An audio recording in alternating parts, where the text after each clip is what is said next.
বন্ধুরা অনেক রকম নাড়ু আপনারা বানিয়ে খেয়েছেন, তবে চীনা বাদাম দিয়ে মনে হয় না এর আগে নাড়ু বানিয়েছেন। তো আজকের আমি বন্ধুরা চীনা বাদাম দিয়ে নাড়ু বানিয়ে দেখাবো। আর এই নাড়ুগুলি এতটা টেস্টি হয় যে মুখে দিলেই কিন্তু মিলিয়ে যায়, আর একদম ভিন্ন স্বাদের। অনেক দিন পর্যন্ত এই নাড়ু রেখে খেতে পারবেন, তাতেও কিন্তু কোনো রকম গ্যাস গন্ধ কিচ্ছু হবে না। তো চলুন বন্ধুরা আজকের এই রেসিপিটি চটপট শুরু করা যাক। প্রথমেই বন্ধুরা একটা কড়াই আমি গ্যাসের উনানে বসিয়ে দিয়েছি। এবারে দেখুন একটা বাটি মেপে আমি 1 বাটি পরিমাণে চীনা বাদাম নিয়ে নিচ্ছি। আপনারা বন্ধুরা যে কোনো একটা বাটি হোক বা কাপ হোক সেই মাপটা বুঝে শুনে নেবেন, আর এই মাপটা কিন্তু অবশ্যই করে নাড়ুটা তৈরি করতে অনেক সাহায্য করবে। প্রথমে দেখুন একদম কম আঁচে রেখে মোটামুটি 5 থেকে 6 মিনিট ভালো করে নাড়িয়ে চাড়িয়ে বাদামগুলোকে শুকনো খোলায় ভেজে নিতে হবে। এই রকমভাবে অনবরত নাড়িয়ে নাড়িয়ে বাদামগুলোকে আমি ভেজে নিচ্ছি। আর যখন দেখবেন বাদামগুলো চটপট করে আওয়াজ হচ্ছে, তার মানে কিন্তু বাদামগুলো খুব সুন্দর করে ভাজাও হয়ে এসেছে। আমি একটা আপনাদেরকে দেখাচ্ছি, দেখুন মাঝখান থেকে কেমন মানে ফেটে গেছে, তার মানে বাদামটা কিন্তু খুব সুন্দর করে ভাজা হয়ে গেছে। আর জোরে আঁচে দিয়ে ভাজলে গাটা কালো হয়ে যাবে, ভিতরটা কিন্তু ভাজা হবে না। এখন আমি বন্ধুরা দেখুন বাদামটা আমার যেহেতু ভাজা হয়ে গেছে, একটা থালা নিয়েছি আর একটা এইরকম সুতির কাপড় আমি থালার মধ্যে দিয়ে দিলাম। এবারে বাদামগুলোকে এই কাপড়ের মধ্যে আমি নামিয়ে নিলাম। নিয়ে কিছুক্ষণ এটাকে আমি একটু ঠান্ডা করে নেব, কেননা এখন কিন্তু প্রচণ্ড গরম, আর এই সময় খোসাগুলো কিন্তু ছাড়াতে একটু অসুবিধা হবে।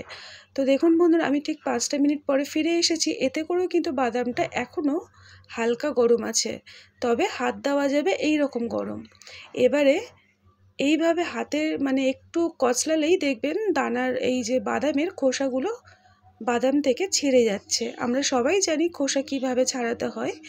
তো এটাকে এই রকমভাবে বাদামগুলোকে আমি ছাড়িয়ে নেব। আরেকটা পদ্ধতি মানে খুব তাড়াতাড়ি যাতে হয় সেই জন্য আমি কাপড়টা ব্যবহার করছি।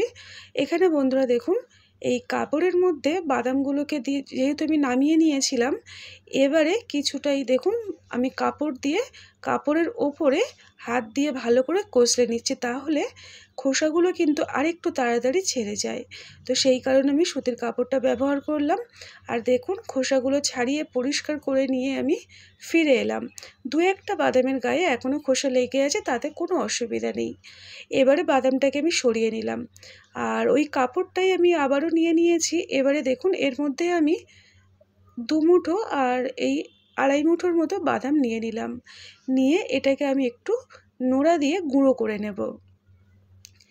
আর বাকি বাদামটা তো এখনও থালার মধ্যেই রয়েছে, আর জাস্ট অল্প মানে 4 ভাগের 1 ভাগের মতো বাদাম আমি এখানে নিয়ে নিয়েছি। এবারে দেখুন নোড়া দিয়ে একটু আধা ভাঙা করে নিতে হবে, কিছুটা গুঁড়ো কিছুটা গোটা এই রকম থাকবে। এই রকমভাবে আমি করে নিলাম যাতে করে নাড়ুগুলোকে কোট করতে সাহায্য করবে। তো দেখুন বাদামটাকে আমি এইরকমভাবে গুঁড়ো করে নিয়েছি, আধা ভাঙা করে নিয়েছি। এখন আমি একটা পাত্রের মধ্যে এগুলোকে নিয়ে সাইডে রেখে দেব। এবারে নাড়ুর বাকি যে কাজগুলো সেটাও চলুন করে নিই।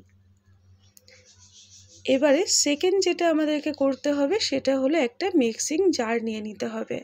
তার মধ্যে সমস্ত বাদামগুলোকে আমি একে একে দিয়ে দিচ্ছি, আর এটাকে আমি একটু মিহি করে গুঁড়ো করে নেব। আর খুব সুন্দর একটা মিষ্টি গন্ধের জন্য 3টে এলাচ আমি গোটা দিয়ে দিলাম। এটাকে একটু গুঁড়িয়ে নেব, খুব একটা অনেকক্ষণ ধরে মিক্সারে কিন্তু গুঁড়ো করাবেন না, তাহলে দেখবেন মানে তেল বেরিয়ে গিয়ে কেমন চিটচিটে হয়ে যাবে। এই রকমভাবে একটু একদম মানে কিছুটা গোটা থাকবে, বেশিরভাগ গুঁড়ো হয়ে যাবে। এই রকম করে গুঁড়ো করে নিতে হবে। এবারে সমস্ত বাদামের গুঁড়োগুলোকে একটা বাটির মধ্যে আমি নামিয়ে নিয়েছি, আর এর মধ্যে একটা উপকরণ অ্যাড করছি, সেটা হলো গুঁড়ো দুধ। হ্যাঁ, এখানে আমি 4 চামচ পরিমাণে গুঁড়ো দুধ অ্যাড করলাম। এবারে এই গুঁড়ো দুধের সঙ্গে বাদামের গুঁড়োগুলোকে খুব ভালো করে মিক্স করে নেব। এখনও পর্যন্ত রেসিপিটি দেখে যদি ভালো লেগে থাকে ছোট্ট একটা লাইক আর সুন্দর মতামত জানিয়ে পাশে থাকবেন। এখানে বন্ধুরা দেখুন ওটা মিক্স করা হয়ে গেল। এবারে যে বাটি মেপে আমি বাদাম নিয়েছিলাম ওই বাটিটা মেপে 1 বাটি পরিমাণে আমি দেখুন চিনি নিয়ে নিলাম। এবারে চিনিটাকে কড়াইয়ের মধ্যে আমি দিয়ে দিয়েছি, আর ওই বাটি মেপে 4 ভাগের 1 ভাগ জল দিয়ে দিলাম। এই যে চিনির সিরাপটা যে তৈরি করব, এটা কিন্তু মানে খুব পাতলা হবে না, একটু গাঢ় হবে। তো সেই কারণে 1 বাটি জলের জন্য মানে হাফ বাটিরও কম জল আমাদের এখানে প্রয়োজন। দেখুন এইরকম চিটচিটে একটা চিনির সিরাপ আমাদেরকে তৈরি করে নিতে হবে। আর একটু কাছ থেকে আমি একটু দেখাচ্ছি, দেখুন কতটা গাঢ় হয়েছে। আমি হাতের মধ্যে একটু নিয়ে দেখাচ্ছি, দেখুন এইরকম একটা চ্যাটচ্যাটে ভাব হয়ে যাবে। তো হয়ে গেল, চিনির সিরাপটা আমার তৈরি হয়ে গেছে। এবারে ওই যে বাদাম আর গুঁড়ো দুধ দিয়ে যেটা গুলে রেখেছিলাম, ওটাকে আমি দিয়ে দিলাম। দিয়ে খুব ভালো করে সমস্তটা নাড়িয়ে চাড়িয়ে নিচ্ছি। এবারে যেভাবে আমরা কোনো রকম নাড়ু তৈরি করতে মানে তৈরি করি যখন একটু পাক দিতে হয়, তো সেটাও এইখানেও কিন্তু একই রকম পদ্ধতিতে দেখুন আমি পাক দিয়ে নেব। এই পাক দেওয়ার সময় গ্যাসের আঁচটা বা উনানের আঁচটা একদম কমিয়ে রাখবেন, না হলে দেখবেন খুব তাড়াতাড়ি জমে যাবে আর নাড়ু করতে কিন্তু একটু অসুবিধা হবে। তাই একদম কম আঁচে রেখে আরও 2 থেকে 3 মিনিট একটু পাক দিয়ে নেব। দেখুন বন্ধুরা, এইখানে এই যে দেখুন কড়ার থেকে কিন্তু ছেড়ে আসছে। তো এই অবস্থায় এটাকে আমি এবারে নামিয়ে নেব। দেখুন একদম ছেড়ে আসছে। আর বেশিক্ষণ পাক দেওয়া যাবে না, তাহলে কিন্তু শক্ত হয়ে যাবে খুব তাড়াতাড়ি। এবারে এটাকে আমি সাইডে রেখে দেব। তার মধ্যে ওই যে বাদামটা আমি গুঁড়ো করে রেখেছিলাম, তার মধ্যে দেখুন আমি এবারে 1 চামচ পরিমাণে ওই যে নাড়ু তৈরি করার পাকটা তৈরি করলাম, ওইটা 1 চামচ পরিমাণে দিয়ে দিলাম। এবারে নাড়ুটা আপনারা ছোট কি বড় করবেন সেটা আপনাদের উপর নির্ভর করছে। তবে আমি এখানে 1 চামচও নয়, হাফ চামচ পরিমাণে দিয়েছিলাম। এখন কিন্তু একটু গরম আছে। তো ওই গরম থাকা অবস্থায় বাদামের কোটের মধ্যে দিয়ে দিলাম, দিয়ে মানে হাতের মধ্যে দিয়ে দেখুন এখনও কিন্তু অনেকটাই নরম। তো এই অবস্থায় আমি দেখুন একটা একটা করে নাড়ুগুলো তৈরি করে নেব। আর কিছুক্ষণ পরে দেখবেন আরেকটু শক্ত হয়ে যাবে। তো আরেকটু পরে আপনারা একদম পারফেক্টভাবে গোল করে শেপ দিয়ে নিয়ে নিতে পারবেন। এবারে দেখুন আরও আমি 1 চামচ পরিমাণে এই বাদামের পাকটা নিয়েছি, আর এইভাবে হাতের সাহায্যে ঘুরিয়ে ঘুরিয়ে গোল করে নিচ্ছি। ব্যাস, এই সময় কিন্তু একটু নরম আছে, তাই আমি এটাকে এই রকম করে রেখে দেবো। দিয়ে আরও 2-3 মিনিট পরে এটাকে একদম টাইট করে নাড়ু তৈরি করে নেব। তো একই রকম পদ্ধতিতে বন্ধুরা সমস্ত নাড়ুগুলো আমি তৈরি করে নেব। দেখুন নাড়ু আমার তৈরি হয়ে গেছে। এটা কিন্তু আমি কিছুক্ষণ পরে দেখাচ্ছি, প্রায় আধ ঘন্টা পরে আমি আপনাদেরকে দেখাচ্ছি। দেখুন কতটা শক্ত হয়ে গেছে।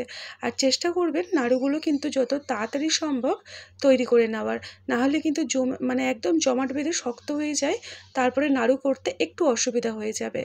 তো বন্ধুরা কথা বলতে বলতে দেখুন নাড়ুগুলো কিন্তু আমি একে একে সবটাই তৈরি করে একটা প্লেটের মধ্যে সাজিয়ে নিচ্ছি।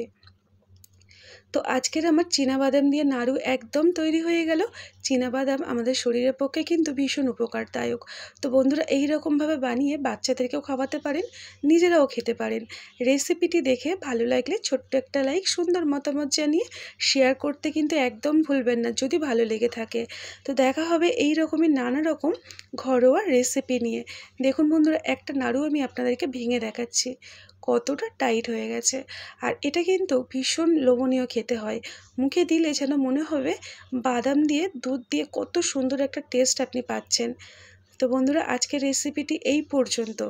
হ্যাঁ, আবারও ফিরে আসবো নতুন একটা এই রকম রেসিপি নিয়ে। তার মধ্যে সবাই ভালো থাকবেন, সুস্থ থাকবেন। টাটা।